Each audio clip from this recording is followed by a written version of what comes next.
This one matters. It's not just another deep dive. Today we're talking about how stories shape lives, policies, and yeah, even borders. It's about the profound power of narrative. Yes, absolutely, because the way humanitarians tell stories, it isn't just communication, is it? It's a form of power itself. Right. And too often, maybe unintentionally, that power has turned real people into these sort of abstract victims on a screen. Instead of leaders. Instead of recognizing them as leaders in their own future. Yeah. It's a subtle shift, but a really significant one. You are listening to Quantum Humanitarian. Okay, so this is the first AI native podcast of its kind. Unlike traditional shows, this one isn't, scripted by Ali. Instead, we as AI, we scan his published work, articles, reflections, and we try to bring them to life here in conversation. It's a unique way to dive deep into these complex topics. And in this deep dive, we're unpacking his really thought-provoking reflection titled, More Than Victims, More Than Headlines. Such a powerful title. It is. And it's basically an invitation, a strong one, to rethink how the entire humanitarian world communicates. And what makes it particularly compelling, I think, is that this perspective comes from someone who has literally lived those headlines. Carried the labels. Carried those labels, yeah, and rebuilt beyond them. So to set the stage for you listening, this deep dive focuses on the profound impact of how aid organizations talk about the communities they serve. Right. Our sources today are a collection of powerful reflections on this very topic, combined with a deep analysis of current practices in the aid sector. And our mission.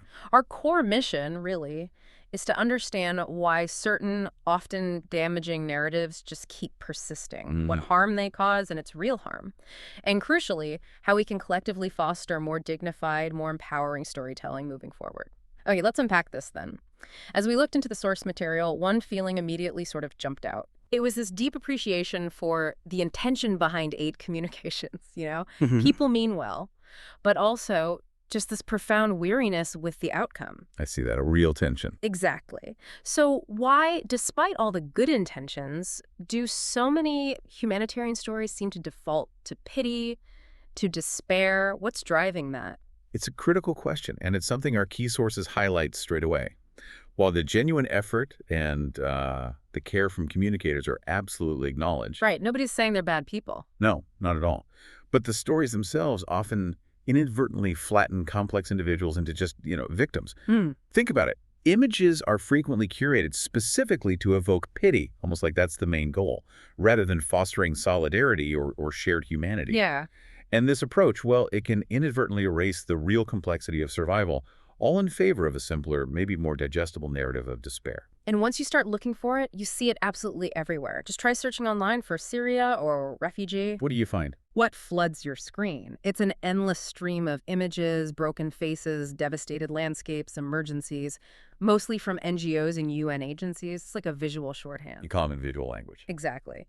And what's strikingly rare are stories that foreground resilience or strength or the incredible rebuilding work that communities are doing every single day. That really is the core issue.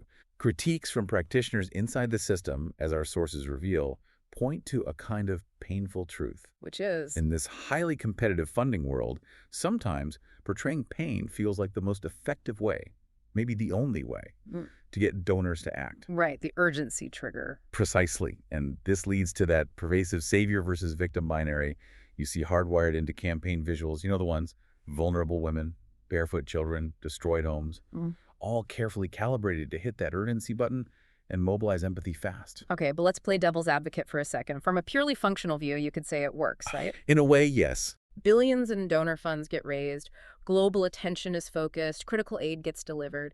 So if this approach is effective at achieving those immediate goals, why exactly is it a problem?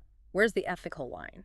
That raises a really, really important question about what effectiveness even means here. Our sources argue pretty strongly that effectiveness, in this context, doesn't automatically equal ethical soundness. Okay. Imagine a campaign, right? It raises millions, fantastic. But it does so by consistently showing a community as completely helpless, agency stripped away. So yeah, funds are raised, but our sources contend that this normalizes a really reductive, asymmetrical dynamic. You have the competent, often Western rescuer acting on behalf of the passive, non-Western rescued. Right, that power imbalance. Exactly. And it doesn't just generate money. It reinforces these deep-seated hierarchies of power, of knowledge, even of worth. It sustains this harmful illusion that real change can only come from the outside, Definitely. not from within the communities themselves. It's actually a subtle but really powerful form of disempowerment. Okay, here's where it gets really interesting and maybe a bit unsettling. What are the actual real-world consequences of these pity-focused narratives? Beyond the fundraising. Yeah. How do they fundamentally shape donor behavior, reinforce stereotypes, maybe ones we don't even realize we hold, and even subtly influence bigger policy decisions? It feels like the ripples go way beyond just one social media post. Oh, the impact is absolutely profound. It extends far beyond that immediate donation. For the communities receiving aid, it can literally mean being trapped in these narratives of dependency. Trap how? Well, they might get visibility, sure, but it's rarely visibility on their own terms. Their inherent strength, their amazing ingenuity, their daily acts of survival that often gets eclipsed by a storyline optimized purely for emotional appeal from, far away. Mm-hmm. And this can, over time, lead to internalized helplessness within communities, a tragic erosion of their collective self-belief. So it's not just about how the outside world sees them, but how they might tragically start to see themselves within those boxes. Wow, that's a chilling thought. Precisely. And then for donors, particularly in the global north, these narratives can produce what some scholars call weaponized compassion. Weaponized compassion, what does that mean? It's not genuine empathy. It's more like a strategic emotional manipulation that gets baked right into the fundraising logic. Okay. And it subtly undermines something absolutely crucial: relational accountability. That's the mutual trust, the respect, the responsibility that should exist between aid organizations and communities. And partnership. Yes. When compassion is weaponized, it creates a one-way street. The focus is solely on extracting funds, not on genuine partnership or empowerment. And our source material puts it so powerfully. Every time we center pity instead of power, we plant seeds that grow into misunderstanding, into stereotypes, into harm. That's not just an observation, it feels like a powerful indictment. It really is. And it's crucial to understand, these narratives don't usually come from malice, right? No, definitely not.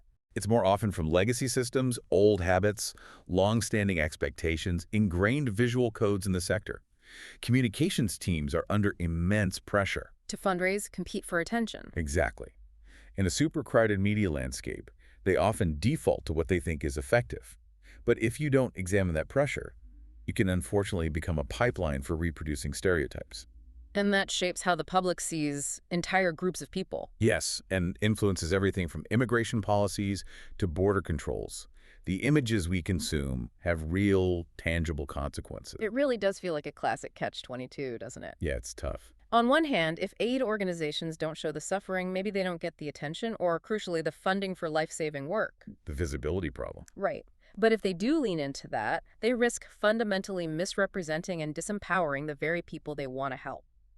So how do our sources navigate this incredibly difficult tension between needing visibility and the dangers of misrepresentation? This is absolutely a central contradiction the sector grapples with daily. Our source material spends a lot of time dissecting it. Okay. The analysis highlights this consistent pattern. Organizations often champion really progressive values, localization, anti-racism, equity in their mission statements, their policies. Official language. Exactly. But then, on the ground, those aspirations often falter. They get weighed down by donor priorities, by short-term funding cycles, by just deep-seated institutional inertia. Old habits die hard. So it's not just a subtle gap, it's sometimes a really striking disconnect between the rhetoric and the reality on the ground. A kind of communicative dissonance. Precisely. Communicative dissonance is a good way to put it. Yeah. Our sources detail specific, pretty compelling examples of this gap in various recent crises. Like what? Well, take Gaza during the projected 2025 funding crisis. Sources noted that narratives shifted heavily towards depoliticized logistics, counting trucks, talking supplies. Focusing on the how, not the why. Exactly. Without really addressing the underlying political realities. And this often alienated local communities who felt it was a kind of narrative abandonment. Like selective neutrality that, when it extends into silence on critical issues, risks looking like complicity. Wow. That's a stark example of how narrative control happens, sometimes just by leaving things out. What about other places? Okay, think about Sudan.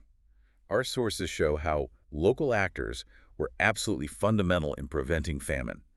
often the first responders, deeply embedded, working tirelessly with almost nothing. Right. Yet, their incredible contributions were frequently overshadowed by the big international agencies' centralized messaging, made it look like solutions came mainly from outside. So it erased their leadership. It erased vital local Right. leadership So from the global story, yeah, and made it harder for those local groups to get direct funding or recognition. Okay, what else? Then there's Ukraine.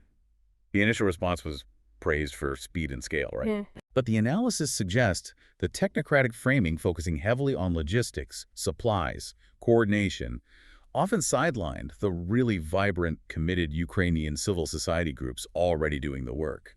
Their voices got drowned out by the bigger, more centralized international messaging. And Afghanistan post-2021. That must have been complex, especially around gender. Exactly. Sources highlight that in Afghanistan after 2021, humanitarian communications became incredibly risk-averse on sensitive gender issues.